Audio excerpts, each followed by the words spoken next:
application of ceramic. And that's exactly what we're looking at. We're looking at a picture of Harper sprayed ceramic. It's what we call asprayed ceramic. And some people take Anlox rolls just like this. Okay, 2-roll metering system, just looking to flood coat, a laminate, an adhesive, a varnish, not do any high quality print. And it's a good thing because this roll will transfer, got some notes down here at the bottom, about a 4 to an 8 BCM volume within the same roll. What does BCM stand for? Good question. BCM is a unit of measure for volume. It stands for billion cubic microns. And that's the measurement of volume in a square inch. Okay? We're going to get to that, but I'll answer your questions as we go. Sometimes I'll say just hold that thought because maybe an upcoming slide's going to answer it pretty quickly. Okay, these bright areas you see, the highest points of the surface, this area right here might carry a 4 volume. You see the shadow over here, it might carry that 8 volume. Okay, so it's going to transfer this different volume across the face of the roll and around the circumference of the roll. That's not real good for high quality print, but again, they're not going to use it for high quality print. But it's a step in the right direction. We've got a harder surface here. It's going to last longer than a chrome roll, but it's not going to be efficient metering or accurate metering. That's what we're looking for. So at some point they said, look, chrome's good. We get real consistent metering. Doesn't last very long, very susceptible to damage. Ceramic's harder. It's going to last longer, but it doesn't meter as well. So why don't we combine the two? And this is what I was actually doing. Mechanically engraved, just like the chrome rolls, and then we spray ceramic on top of it. You still have the same relatively wide walls, large post areas. When you spray the ceramic on top, they get even wider. Okay? So you're increasing the land area. Keep this in mind. The purpose of the Anlox roll is to hold ink and to transfer it to the printing plate. So we want open area. Okay? We don't want wide walls and large post areas. We want open area. Okay. Typical mechanical engraving, same tool with chrome. Spray the ceramic on top, gives it that rough texture. Again, we're going in the right direction. It's not perfect. You can only go up to about 300 cells per inch here. After 300 cells per inch, all you're doing is literally filling in the cells with ceramic because of the particle size of the ceramic material. It's rough. You can put a doctor blade on it, but it's relatively rough, so it's going to wear the doctor blades out pretty quick. Okay, so we need something a little bit smoother. Because it is all rougher, more surface area, it's also going to be less efficient. It's also going to be more difficult to clean. Okay? Still used quite a bit by the corrugated industry, where they're not doing particularly high quality work. They put the rolls in the press, they leave them alone until they don't work anymore. They literally wear them out. Harper does not do this anymore. Strictly laser engraved ceramic. Okay, I told you about the progression from mechanical to laser. It's one of the first kind of early examples here. The laser beam we use to engrave is round. So imagine trying to make square holes with a round beam.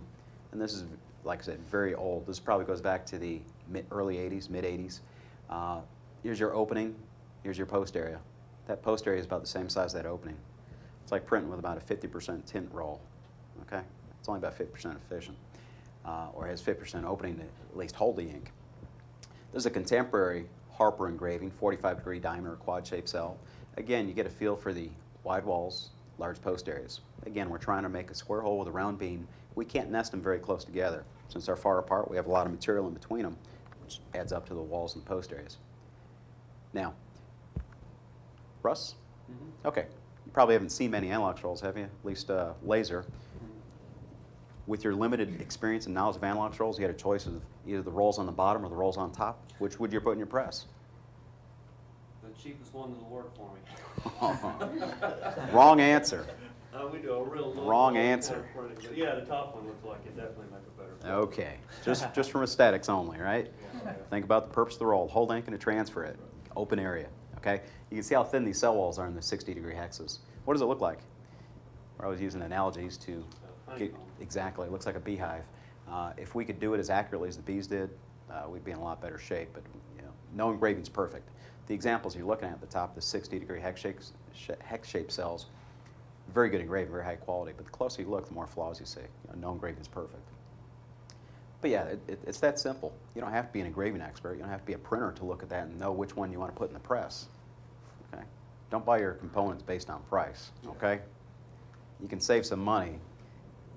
Price is what you pay for. Cost is what either saves or costs you in the long run. All right. Okay, for printing purposes today, high quality printing, the cell shape of choice is 60-degree hex. I just want to give you that little preview on the development of the Anlox roll, just so you know where we came from and where we are today. Okay? If you're going to do high quality print, you want to be accurate, you want to be efficient, you got to have good engraving. Okay, you can print with bad analog rolls. You could print, we can make 45-degree quads for you if you want to try printing ink or transferring ink with 45-degree quads. You can do it, you can make it work, you might win some FTA awards, but you're not going to do it as efficiently as if you use 60-degree hexes. Okay, you can make bad engravings work, but you don't want to do that. We want to be scientific. Most press rooms today, one of the reasons schools like FTS and the high school programs are successful is experienced people, or at least knowledgeable people, are needed in press rooms to operate the presses. Okay? The experience level from first shift to second shift to third shift, or from an East Coast facility to a West Coast facility, may be dramatically different. But if they're at least putting the same components into the press, they should expect to get the same results, regardless of the experience level. Okay? We don't want the printer to be an artist. We want him to be a scientist, a machine operator.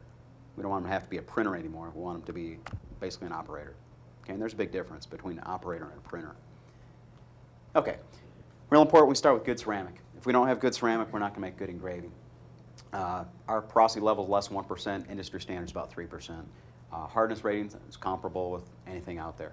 Okay, 6-degree hex-shaped cell has to have appropriate depth doping ratio. Okay, we know that we want you to be scientific in the printing approach. From manufacturing side, we want to be accurate and consistent also. There's a point at which we're too shallow, there's a point at which we're too deep. We recognize that, and we have a chart that shows it. Okay, and it tends to be pretty conservative because we want to deliver you a roll that's accurate, consistent, easy to clean. When you wear it out, damage it, you order one just like it, you get one just like it. It prints the same. You don't have to manipulate the impression, your ink system, anything to get the same results you got with the first roll. We want thin cell walls, obviously. We want open area. We want it to be accurate and consistent. And that's around the circumference of the roll, side to side, and roll to roll. Okay, under analog roll basics, these are the general topics we're going to cover. I'm going to show you a little bit of the manufacturing process. We'll talk about under engraving, depth doping ratio. Talk about wall thickness, is very important because it's going to change over time, or it could be made improperly from the start. We're going to talk about volume, most important factor in Flexo, and we'll talk about ink film thickness. Volume, simply the capacity of the cells. If you as printers had your way and we had our way from the analog roll side, one line screen, one volume would do it all. Put one roll in the press, does everything. Does your coatings, does your process work, does your combination work, your solid coverage. But that's not possible. We have different line screens, different volumes to accomplish different things. What it comes down to real simply is more volume, thicker ink film, more color. Thinner ink film, cleaner graphics. Okay? So you might have a 360 at a 5 volume to do some line work, some solid coverage. You have an 800 line screen at a 2 volume, that's going to do your high-end process work. Just a couple examples. The presentation you're looking at is something we present to corrugated industry, envelope, newspaper, narrow web tag and label, flexible film and packaging, folding carton stock. Some of the numbers that you see may not be appropriate for what you do, but the ideas are the same. Line screen, not as important as volume, but it's something we have to balance. Okay, you saw the numbers earlier. We can't make this 800 line screen to a 5 volume. In theory, we can. And probably with the power of our lasers, we put enough ceramic on the roll, we can make an 800 line screen to a 5 volume, in theory. We can make a 360 to a 2 volume, but it's not practical. We have to balance our volume with our line screen. Okay, if we need a 2 volume, it's going to be in the neighborhood of a 7 to a 900. If we need a 5 volume, it's going to be in the neighborhood of a 300 to a 400. Okay, so we have specific volume ranges for each line screen. I'm Darius Smith from Environmental Inks and Coatings, and what we're going to talk about today is water-based inks. And what I'm going to do before I start the show is I'm going to pass some things around here. We've got the main ingredients here of water-based inks. This is some acrylic resin. We've got a couple of those. You can take that open that and look at that. We'll pass them around, start in different directions here or whatever. But these are some of the basic ingredients. This is pigment in here. I just ask that you don't open this one. It would turn the room orange. It's real powerful as far as producing color. Then we have something here called press cake. What we do is take that pigment and the resins you're looking at, and they put them in mills and they grind them together until theoretically what you want is every piece of pigment is going to be covered with a coating of resin. And the resin will give it its characteristics, make it transfer out of the analogs, all that type of stuff. When we do that, we can either get two things. We get press cake. If you dry it out, it's the same thing. It's just dried, it's harder, and they call that chip. They make that a couple different ways because there's different ways that they can use that then to make the finished ink product. Then we have here some chip. We've got chip here in alcohol. There's a little bit of bleed, you notice a little bit of color to this. This has been together now for about 1.5 years in this jar, and the alcohol just, it brings out a little bit of the color in it, but you can see it's still basically rock and water. You can pass that around as well. This is chip in water. Again, it's been put together for over 1 year, and it's basically rock and water. This is chip in glycol, propylene glycol, just like you might use in a press room. Again, it's rock and water. There's a little bit of migration of the resin in there, but it's really, there's nothing in there making that resoluble or making that pigment stay resoluble in there. And this is some more chip in water you can pass around that way. What we do when we make an ink, this is another bottle of chip in water that I just put together a few minutes ago. And what we're going to do is we're going to add an amine to this. And you can see right away, that's changing. I mean, that's instant.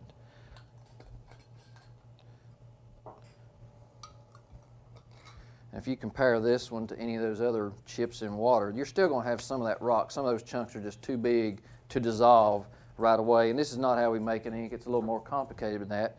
But basically, compare that. I mean, you can leave that setting during the presentation. You can see it. Compared to those others, they'll settle down in just a few minutes. That's going to stay colored. That's going to stay, that's basically an ink now. What I did, again, I added amines to it, or ammonia.